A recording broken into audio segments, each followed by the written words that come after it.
Karena bagaimana, kan ada kesalahpahaman besar seolah-olah kita ini memusuhi Gus Dur atau memisahkan diri dari Gus Dur. Jadi awalnya sama seperti yang lain, tiba-tiba saya diberhentikan. Nah, saya diberhentikan oleh Gus Dur itu, saya menyatakan diri nggak kuat kalau saya kemudian nggak taat. Makanya saya menyatakan diri, saya terima. Saya lebih baik ikut skenario Gus Dur daripada menggunakan skenario orang-orang yang lain. Orang-orang yang lain itu hampir semua yang dipecat Gus Dur itu akhirnya melawan. Saya. Anda sami'na wa ata'na ya? Begitu suatu hari rapat DPP,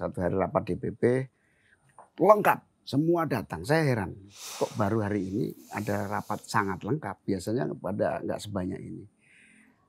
Saya baru tahu ternyata rencananya hari itu adalah pemberhentian saya sebagai ketua umum. Kenapa lengkap? Karena dikhawatirkan nanti kalau saya menolak pemberhentian itu maka akan dilakukan voting. Bahkan saya tidak tahu sendiri, saya tidak tahu kalau ada skenario itu. Ida Fauzia yang dianggap orang saya itu, begitu masuk ruang rapat langsung didatangin oleh Ali Maskur. Ali Maskur itu menyatakan, "Dah, kamu nggak usah rapat. Kamu itu sudah diberhentikan lama tapi kamu nggak paham-paham." Ternyata saya baru tahu Ida itu dianggap nanti kalau voting menambah jumlah suara mendukung saya. Nah, saya baru tahu terakhir. Padahal nggak ada agenda itu. Anda kepikiran aja nggak ya? Nggak kepikiran. Ya. Begitu. Malah waktu itu acaranya tunggal. Syukuran atas terpilihnya Pak Mahfud MD sebagai anggota hakim MK. Tahu-tahu begitu rapat dimulai, Gus Dur tiba-tiba, saya sebagai ketua Dewan Syuro dengan hari ini meminta kepada Saudara Muhaimin, Ketua Umum, untuk konsentrasi sebagai Wakil Ketua DPR. Sehingga kita berhentikan sebagai Ketua Umum. Bagaimana tanggapanmu? Saya langsung ambil mic, saya bilang, sebagai Ketua Dewan Syuro punya wewenang dan punya hak untuk memberhentikan pengurus lainnya. Dengan ini saya terima, sami'na wa ata'na, saya siap melaksanakan tugas sebagai Wakil Ketua DPR saja, dan dengan ini saya menerima dengan sukacita. Kaget semua. Loh, pertimbangan orang itu semua berharap ada perlawanan. Karena sebelumnya hampir setiap orang yang dipecat Gus Dur itu pasti melawan. Nah, selesai ditutup, malam-malam saya ditelepon oleh orang yang sangat dekat dengan Gus Dur, setiap hari sama Gus Dur.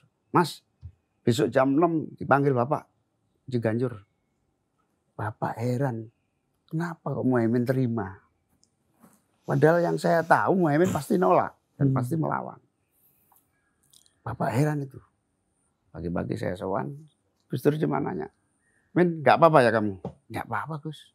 "Oh ya wes, apik ngono wes. Saya mau konsentrasi di DPR." Ya siap. Sore ada rapat Ketua Dewan Syuro beserta seluruh anggota Dewan Syuro untuk menyiapkan muktamar penggantian saya. Nah di situ di rapat Dewan Syuro itu udah geger persiapan cari pengganti dan persiapan cari pengganti ketua umum dan panitia. Apa yang terjadi di rapat itu, Gus Dur malah, saya minta ketua muktamar, pelaksana tugas ketua umum Muhaimin. Kan heran, saya dipecat tapi dijadikan ketua muktamar sekaligus ketua pelaksana harian. Ini apa lagi? Anda juga kaget? Saya ya kaget sekali. Saya dikasih tahu. Iki apa maneh? Dikasih tahu jam 11 malam, katanya saya ditunjuk jadi itu. Nah, walhasil akhirnya saya 2-3 hari berikutnya terjadilah apa yang disebut sebagai keputusan itu tidak jadi dilaksanakan. Nah, saya terima.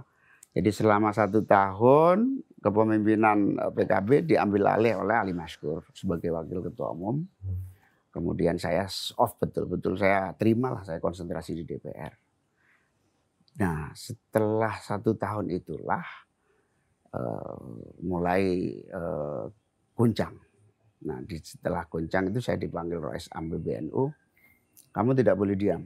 Kamu sebagai ketua umum yang masih belum diganti oleh muktamar, kamu harus mulai aktif lagi.